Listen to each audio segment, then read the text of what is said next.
Hey party people, PandaBrady here. So, I am a huge fan of Bojack Horseman. This can cause some problems to my mental psyche.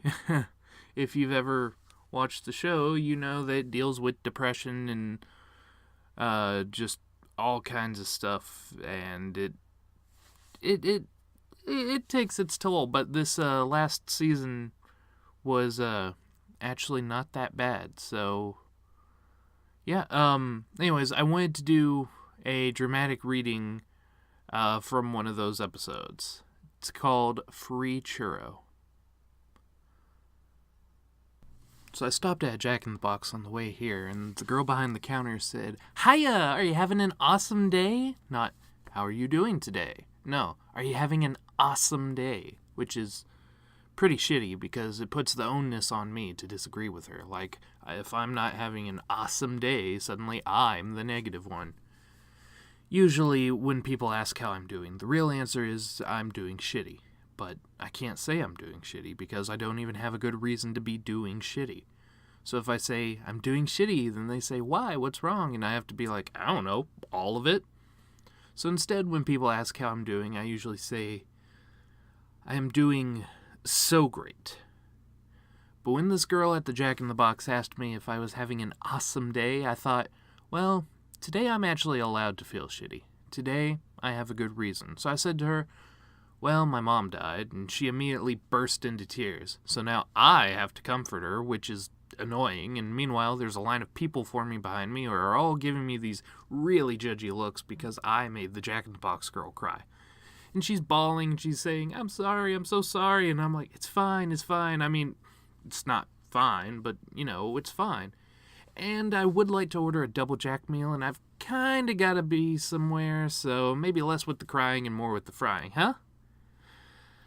And the girl apologizes again, and she offers me a free churro with my meal. And as I'm leaving, I think, I just got a free churro because my mom died.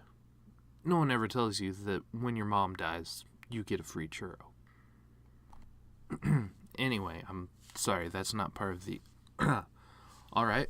Okay, here we go. Let's do this. Here I am, Bojack Horseman, doing a eulogy. Let's go. Hey, piano man, can I get an organ flourish? Nicely done. I was a little worried I wouldn't have the right accompaniment today. I guess it's a good thing my mom was an organ donor. But what happened to the organ? Okay, why just leave the comedy to the professionals, okay? This is a funeral, sir, for my mother. Can you show a little respect? I'll take it. Beatrice Horseman. Who was she? What was her deal? Well, she was a horse. She was born in 1938, rather. She died in 2018. One time she went to a parade, and one time she smoked an entire cigarette in one long inhale. I watched her do it. Truly a remarkable woman. Lived a full life, that lady. Just all the way to the end, which is now, I guess. Really makes you think, though, huh? Life, right? Goes by, stuff happens, then you die. Okay, well, that's my time. You've been great. Tip your waitress. No, I'm just kidding around. There's no waitresses. But seriously, that's all I have to say about my mother. No point beating a dead horse, right? So, now what? I don't know. Mom, you got any ideas? Anything? Mom? No? Nothing to contribute? Knock once if you're proud of me. Can I just say how amazing it is to be in a room with my mother and I can just talk and talk without her telling me to shut up and make her a drink? Hey, Mom, knock once if you think I should shut up. No? You sure? I mean, I don't want to embarrass you by making this eulogy into a mealogy, so seriously, if you wanted me to sit down and let someone else talk, just knock. I will not be offended. No? No? Your funeral. Sorry about the closed casket, by the way. She wanted an open casket, but, she's dead now, so who cares what she wanted? No, that sounds bad. I'm sorry. I think that if she could have seen what she looked like dead, she'd agree it's better this way. She looked like this. kind of like a pissed-off toy dinosaur. The coroner couldn't get her eyes closed, so now her face is forever frozen in a mask of tremendous horror and anguish. Whereas my mom called it Tuesday. Tuesday. My mom called it Tuesday. Hey, Mom, what'd you think of that joke? You like that? You never did care for my comedy. Here's a story. When I was a teenager, I performed a comedy routine for my high school talent show. There was this cool jacket that I wanted to wear because I thought it would make me look like Albert Brooks. For months, I saved up for this jacket, but when I finally had enough, I went to the store and it was gone. They had just sold it to someone else. So I went home and I told my mother, and she said, "Let that be a lesson. That's the good that comes from wanting things." She was really good at dispensing life lessons that always seemed to circle back to everything being my fault. But then, on the day of the talent show, my mother had a surprise for me. She had bought me the jacket. Even though she didn't know how to say it, I know this meant that she loved me. Now that's a good story about my mother. It's not true, but it's a good story, right? I stole it from an episode of Maude I saw when I was a kid, where she talks about her father. I remember when I saw it thinking, that's the kind of story I want to tell about my parents when they die. But I don't have any stories like that. All I know about being good, I learned from TV. And in TV, flawed characters are constantly showing people they care with these surprising grand gestures. And I think that part of me still believes that that's what love is. But in real life, the big gesture isn't enough. You need to be consistent. You need to be dependably good. You can't just screw everything up and take a boat out into the ocean to save your best friend or solve a mystery and fly to Kansas. You need to do it every day, which is so hard. When you're a kid, you convince yourself that maybe the grand gesture could be enough, that even though your parents aren't what you need them to be over and over and over again, at any moment, they might surprise you with something. Something wonderful. I kept waiting for that. The proof that even though my mother was a hard woman, deep down, she loved me and cared about me, and wanted me to know that I made her life a little bit brighter. Even now, I find myself waiting. Hey, Mom, knock once if you love me and care about me and want me to know I made your life a little bit brighter. My mother did not go gentle into that good night. She went clawing and fighting and thrashing, hence the face. If you'd seen her, I swear to God, the only thing you'd be thinking about right now is that I am nailing this impression. I was in the hospital with her those last moments, and they were truly horrifying, full of nonsensical screams and cries, but there was this moment, this one instant of strange calm, where she looked in my direction and said, "I see you." That's the last thing she said to me. I see you. Not a statement of judgment or disappointment, just acceptance and the simple recognition of another person in a room. Hello there, you are a person, and I see you. Let me tell you, it's a weird thing to feel at 54 years old, that for the first time in your life your mother sees you. It's an odd realization that that's the thing you've been missing, the only thing you wanted all along, to be seen. And it doesn't feel like a relief to finally be seen. It feels mean, like, oh, it turns out that you knew what I wanted and you waited until the very last moment to give it to me. I was prepared for more cruelty. I was sure that she would get in one final zinger about how I let her down and about how I was fat and stupid and too tall to be an effective Lindy Hopper. I was needy and a burden and an embarrassment. All that I was ready for. I was not ready for I see you. Only my mother would be lousy enough to swipe me with a moment of connection on her way out. But maybe I'm giving her too much credit. Maybe it wasn't about connection. Maybe it was an I see you, like, I see you. Like, you might have the rest of the world fooled, but I know exactly who you are. That's more my mom's speed. Or maybe she just literally meant, I see you. You're an object that has entered my field of vision. She was pretty out of it at the end, so maybe it's dumb to attribute it to anything. Back in the 90s, I was in a very famous TV show called Horsin' Around. Please hold your applause. And I remember one time a fan asked me, Hey, you know that episode where the horse has to give Ethan a pep talk after Ethan finds out his crush only asked him to the dance because her friends were having a dorkiest date contest? In all the shots of the horse, you can see a paper coffee cup on the kitchen counter, but in the shots of Ethan, the coffee cup's missing. Was that because the show was making a statement about the fluctuant subjectivity of memory and how even two people can experience the same moment in entirely different ways? I didn't have the heart to be like, no man, some crew guy just left their coffee cup in the shot. So instead, I was like, yeah. And maybe this is like that coffee cup. Maybe we're dumb to try to pin significance onto every little thing. Maybe when someone says, I see you, it just means, I see you. Then again, it's possible she wasn't even talking to me because, if I'm being honest, she wasn't really looking at me. She was looking just past me. There's nobody else in the room, so I want to think she was talking to me, but honestly, she was so far gone at that point, who knows what she was seeing. Who are you talking to, Mom? Not saying, huh? Staying mum? No rim shot there? God, whatever I'm paying you, it's too much. Maybe she saw my dad. My dad died about 10 years ago of injuries he sustained during a duel.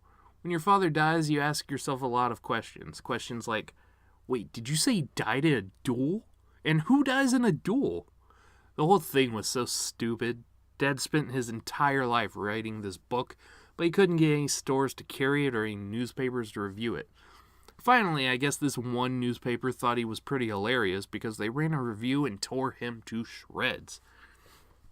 So my father, ever the proud Mary, decided he would not stand for this besmirchment of his honor.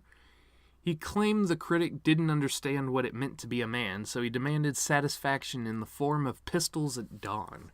He wrote the paper this letter saying anyone who didn't like his book, he would challenge to a duel anyone in the world. He'd even pay for airfare to San Francisco and a night in a hotel. Well, eventually this found its way to some kook in Montana who was as batshit as he was and took him up on the offer.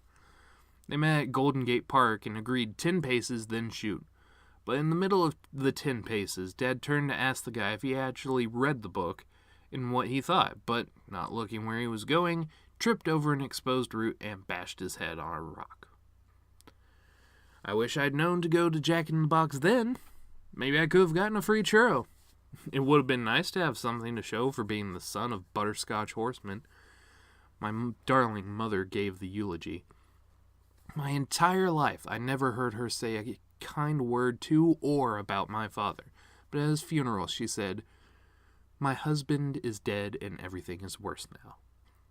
My husband is dead and everything is worse now.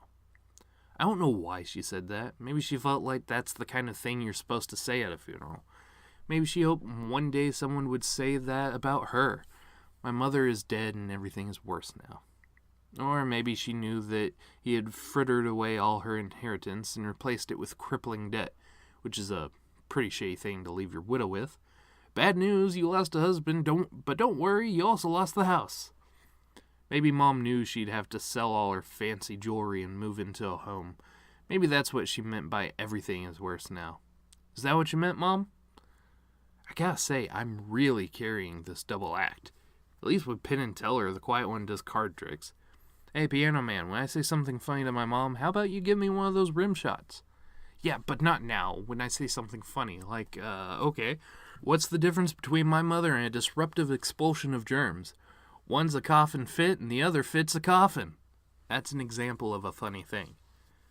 Thank you. Let's try again. Hey, Mom, what's the difference between my mother and a bunch of Easter eggs? One gets carried in a basket, the other gets buried in a casket. Ready for one more? Last one. What's the difference between a first-year lit major and my mother, Beatrice Horseman?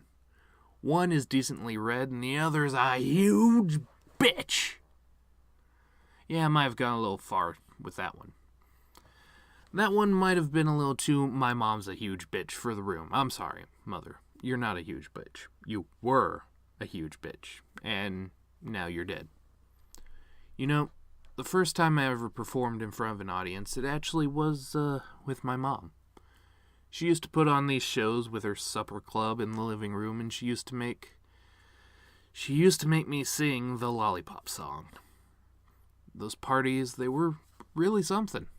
There were skits and magic acts and ethnically insensitive vaudeville routines, and the big finale was always a dance my mother did. She had this beautiful dress that she only brought out for these parties, and she did this incredible number. It was so beautiful and sad. Dad hated the parties.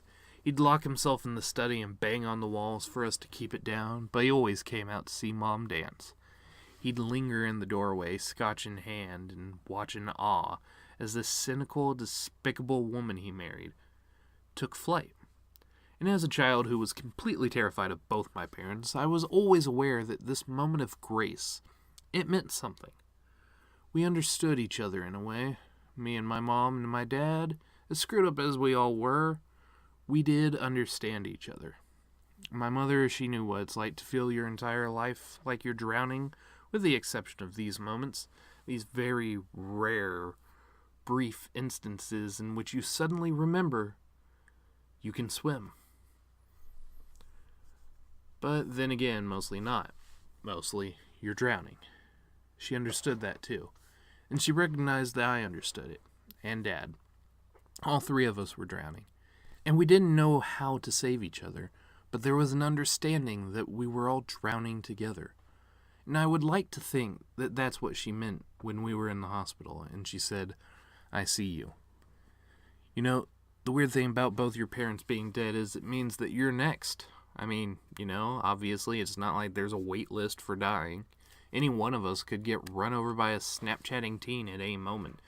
And you would think that knowing that would make us more adventurous and kind and forgiving. But it makes us small and stupid and petty. I actually had a near-death experience recently. A stunt went bad and I fell off a building. I'm an actor. I do my own stunts. I'm on this new show, Filbert. I'm Filbert, star of the show.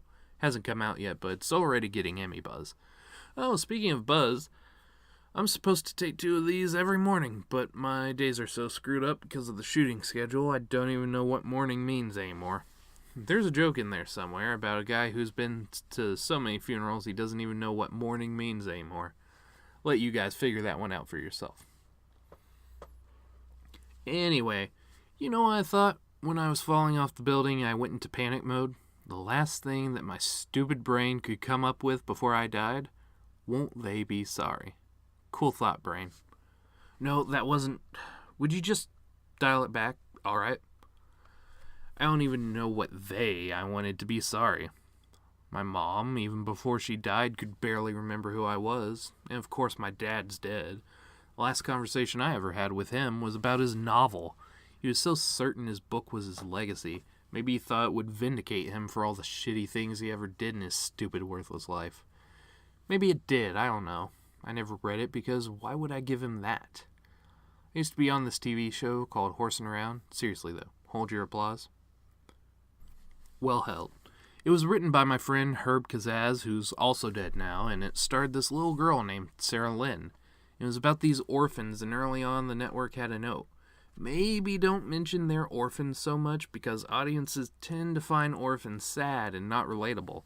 But I never thought that the orphans were sad. I always thought they were lucky because they could imagine their parents to be anything they wanted. They had something to long for. Anyway, we did this one season finale where Olivia's birth mother comes to town and she was a junkie, but she's gotten herself cleaned up and she wants to be in Olivia's life again. And of course, she's like a perfect grown-up version of Olivia, and they go to the mall together and get her ears pierced like she's always wanted, and, sorry, spoiler alert for the season 6 finale of Horsin' Around, if you're still working your way through it.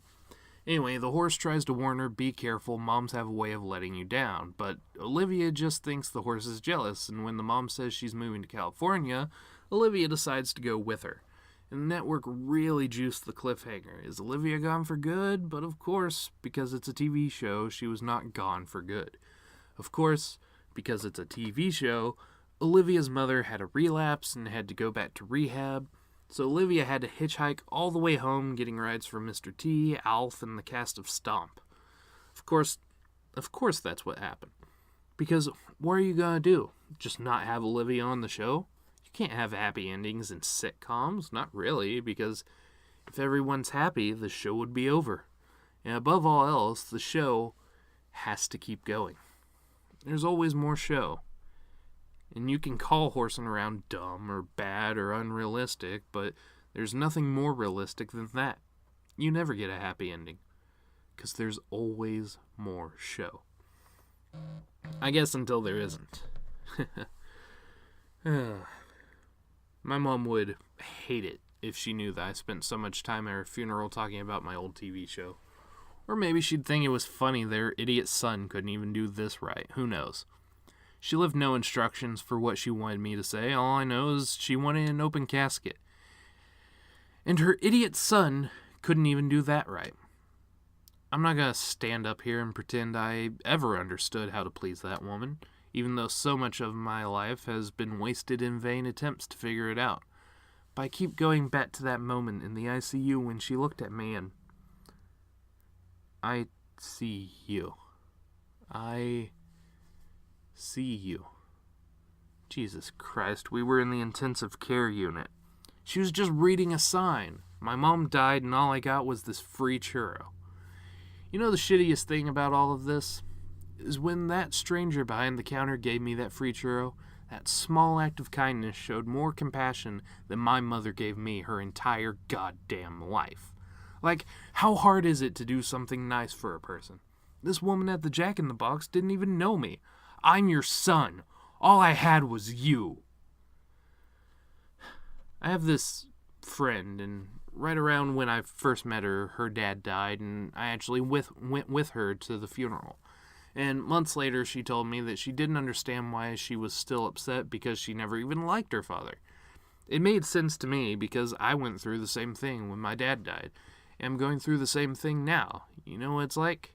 It's like that show Becker, you know, with Ted Danson. I watched the entire run of the show, hoping that it would get better. It never did. It had all the right pieces, but it couldn't put them together. And when it got canceled, I was really bummed out. Not because I liked the show, but because I knew it could be so much better. And now, it never would be. And that's what losing a parent is like. It's like Becker.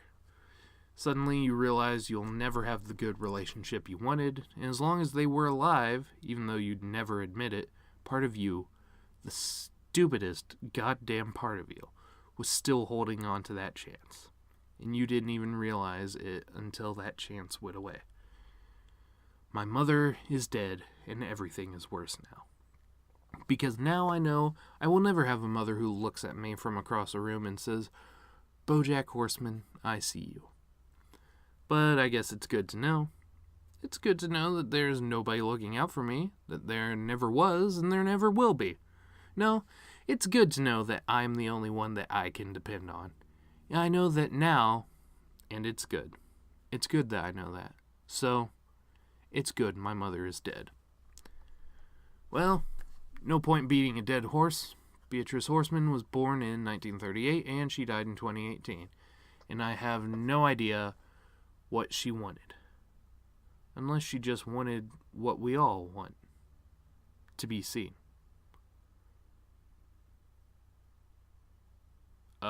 Is this funeral parlor B?